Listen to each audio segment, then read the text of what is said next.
ஆன்மீக டாக்கீஸ் நேயர்களுக்கு வணக்கம். நவராத்திரின்னு சொன்னாலே ரொம்ப மகிழ்ச்சியான ஒரு காலம். அதுலயும் இந்த நவராத்திரிய 3 பாகங்களா 3 நாட்களா பிரிக்கலான்றது எல்லாருக்குமே தெரிஞ்சிருக்கும். முதல் 3 நாட்கள் சக்தியினுடைய வடிவங்கள பத்தி பார்த்திருக்கோம். அடுத்த 3 நாட்கள்ன்றது சக்தியினுடைய படைப்பாற்றல் பத்தி இப்ப பார்க்க போறோம். இந்த 4வது நாளானது குஷ்மாண்டா தேவிக்கு அர்ப்பணிக்கப்படுறது.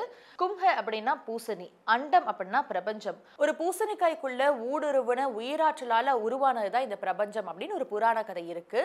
4வது நாள் நம்ம சிறப்பிக்கிற குஷ்மாண்டா தேவியினுடைய கரங்களுடைய எண்ணிக்கை 8.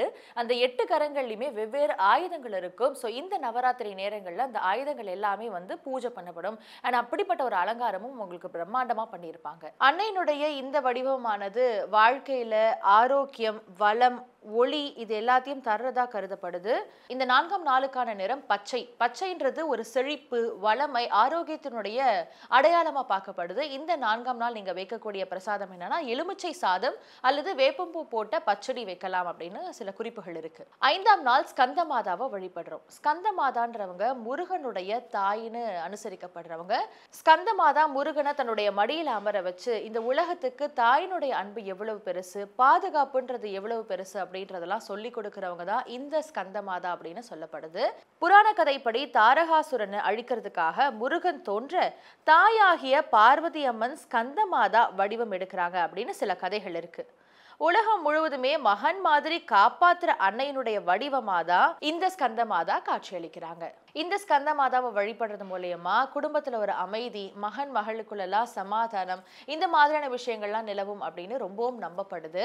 இந்த 5ஆம் நாளுக்கான நிறம் சாம்பல் நிறம், அதாவது ஒரு கிரே கலர். இது மன அமைதி மற்றும் பக்தியின் அடையாளமா பார்க்கப்படுது. இந்த 5ஆம் நாள் நீங்க வைக்கக்கூடிய நெய்வேத்தியம் என்னன்னு பாத்தீங்கன்னா வெண்பொங்கல் அல்லது சர்க்கரை பொங்கலை நீங்க வைக்கலாம்.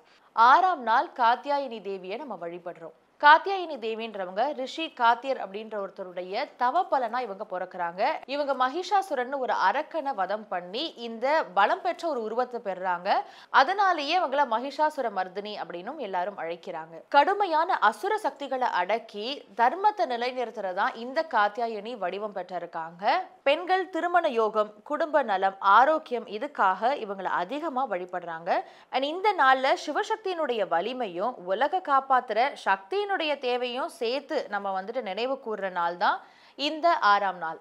6ஆம் நாளுடைய நிறம் ஆரஞ்சு. இந்த ஆரஞ்சு நிறமானது ஆற்றல், உயிர் சக்தி, உற்சாகம் இந்த மாதிரியான தன்மைகள் எல்லாம் குறிக்கக்கூடியதா இருக்கு. இன்னைக்கு நீங்க வைக்கக்கூடிய நைவேத்தியமானது தேங்காய் சாதம் அல்லது துவரம்பருப்பு உசிலி. ஸோ இப்போ நான் சொன்ன 4, 5, 6ஆம் நாளுக்குரிய நாட்கள்லாம் நம்ம எதுக்கு செலிப்ரேட் பண்றோம் அப்படின்னா தேவியனுடைய சக்தியினுடைய படைப்பாற்றலை போற்ற விதமாக தான் இந்த 4, 5, 6 நாட்களை அனுசரிக்கணும். அதனால தாய்மை குணம், வீரசக்தி இந்த மாதிரியான குண நலன்களை படைப்பாற்றல்களை உணர்த்துற வகையா தான் இந்த 3 நாட்களும் அமையுது. 7வது நாள் நவராத்திரியில நம்ம வழிபடுற தேவி யாருன்னு பாத்தீங்கன்னா காலராத்திரி தேவி. இந்த காலராத்திரி தேவி தான் கடுமையான சக்தி வாய்ந்த ஒரு ரௌத்ர வடிவம் கொண்டவங்க அப்படின்னு சொல்லப்படுது. இவங்களை பொறுத்த வரைக்கும் கருமையான நிறம் கொண்டவங்க, எரியிற கண்களை கொண்டவங்க, சிதறிய கூந்தல் உடையவங்க அப்படின்னு இவங்க சித்தரிக்கப்படுறாங்க. புராண கதைகள் படி பாத்தீங்கன்னா மகிஷாசுரனை அழிக்கிறதுக்கு தேவி பல உருவங்கள் எடுத்தாங்கன்னு சொல்லப்படுது இல்லையா? அதுல ஒரு ரூபம் தான் இந்த காலராத்திரி தேவியினுடைய உருவமானது. இவங்களை பொறுத்த வரைக்கும் எல்லாருக்கும் ஒரு பயம்படுத்துற தோற்றம் உடையவங்க அப்படின்னு சொல்லப்படுது. ஆனா யாரும் பயப்பட தேவையில்லை. ஏன்னா இவங்க கருணையின் ரூபமா இருக்காங்க. பக்தர்களுக்கு எப்பவுமே ஒரு பாதுகாப்பை கொடுக்கக்கூடிய ஒரு தேவியா தான் இவங்க காட்சியளிக்கிறாங்களாம். அதனால இந்த 7ஆம் நாள் காலராத்திரி தேவியை நீங்க வழிபட்டீங்கன்னா உங்களுடைய வாழ்க்கையில இருக்கிற பயம், தடைகள், எதிரிகள் எல்லாருமே நீங்கி ஒரு செழிப்பை கொடுக்கக்கூடிய நாளா இந்த நாள் உங்களுக்கு அமையும் அப்படின்னு நம்பப்படுது. இந்த 7ஆம் நாளினுடைய நிறமானது சிவப்பு. சிவப்புனா ஒரு உயிரோட்டம் இருக்கக்கூடிய ஒரு வீர பெண்ணினுடைய நிறமா இந்த நாள் கருதப்படுது. இன்னைக்கு நீங்க வைக்க வேண்டிய நைவேத்தியம் என்னன்னு பாத்தீங்கன்னா ஜவ்வரிசி பாயாசம் அல்லது தயிர் சாதம். 8ஆம் நாள் இந்த நவராத்திரியில நம்ம வழிபடுற தெய்வம் யாருன்னா மகா கௌரி. மகாகௌரி பொறுத்த வரைக்கும் பார்வதி அம்மன் மாதிரி ரொம்பவும் பளிங்கு மாதிரி ஒரு வெண்மை நிற தோற்றம் கொண்டவங்க தான் இந்த மகாகௌரி. பார்வதி அம்மன் கடவுள் கிட்ட ரொம்பவும் கடுமையான தவம் பண்ணி கடவுளுடைய அருளை பெறும் பொழுது கங்கை நதியில போய் நீராடிட்டு வராங்க. சோ அப்ப தோற்றம் அளிக்கிறாங்கல்ல, அப்ப காட்சியளிக்கிற உருவம் தான் இந்த மகாகௌரியினுடைய உருவம் அப்படின்னு பார்க்கப்படுது. இவங்களை இந்த நாள் அன்னைக்கு நீங்க வேண்டும் பொழுது உங்களுடைய வாழ்க்கையில இருக்கிற குழப்பங்கள் எல்லாம் நீங்கி ஒரு தெளிவு பிறக்கும் அப்படின்னு நம்பப்படுது. சோ திருமணம் ஆகாத பெண்கள் வீட்டுல சமாதானம் வேணும், ஒரு அமைதி வேணும் அப்படின்னு நினைக்கிற பெண்களா இருக்கட்டும், அல்லது குழப்பத்தோட இருக்கிறீங்க அப்படின்னா இந்த மகாகௌரி ரூபத்தை நீங்க வழிபடும் பொழுது உங்களுடைய வாழ்க்கையில ரொம்பவும் சாந்தமான ஒரு அமைதியான நிலைமை வந்து வரும் அப்படின்னு சொல்லி நம்பப்படுது. இந்த 8ஆம் நாளுக்குரிய வண்ணம் என்னன்னு பாத்தீங்கன்னா நீலம்.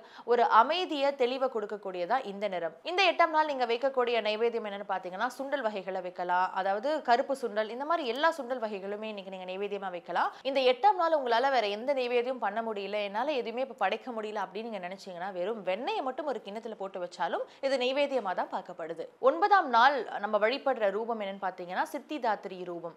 இவங்க தான் சக்தியினுடைய இறுதி வடிவம் அப்படின்னு சொல்லப்படுது. பக்தர்களுக்கு 8 விதமான சித்திகளை தரக்கூடியவங்க தான் இந்த ரூபமாக பார்க்கப்படுது. சிவபெருமானுக்கு அரை அங்கமா இணைஞ்சவங்க தான் அர்த்தநாதீஸ்வரன். அந்த அருளை சிவனுக்கு தந்தவங்க தான் இந்த சித்திதாத்திரி. நவராத்திரியினுடைய நிறைவு நாளா இருக்கிறதுனால பக்தர்கள் பால், பாயாசம், சப்பாத்தி இந்த மாதிரியான பிரசாதங்கள்லாம் பண்ணி சிறப்பா வழிபடுறது இந்த நாளைக்குரிய சிறப்பு. இந்த நாளுக்குரிய வண்ணமானது ஊதா.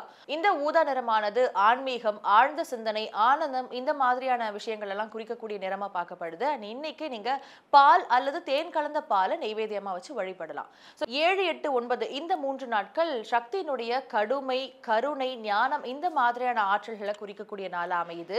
நான் முன்னாடியே சொன்ன மாதிரி சக்தியினுடைய வடிவங்கள், அப்புறம் சக்தியினுடைய படைப்பாற்றல், இப்போ சக்தியினுடைய இந்த வகையான ஆற்றல்கள் எல்லாம் குறிக்கக்கூடியதா இந்த நவராத்திரி. நவராத்திரியில 9 வகையான தேவிகளுடைய அலங்காரங்கள், என்னென்ன மாதிரியான நிறங்களை வச்சு வழிபடலாம், என்னென்ன மாதிரியான நைவேத்தியங்களை வச்சு வழிபடலாம்னு பார்த்திருப்பீங்க. இதே மாதிரி இன்னொரு இன்ட்ரெஸ்டிங்கான எபிசோட்ல நான் உங்களை சந்திக்கிறேன். நன்றி.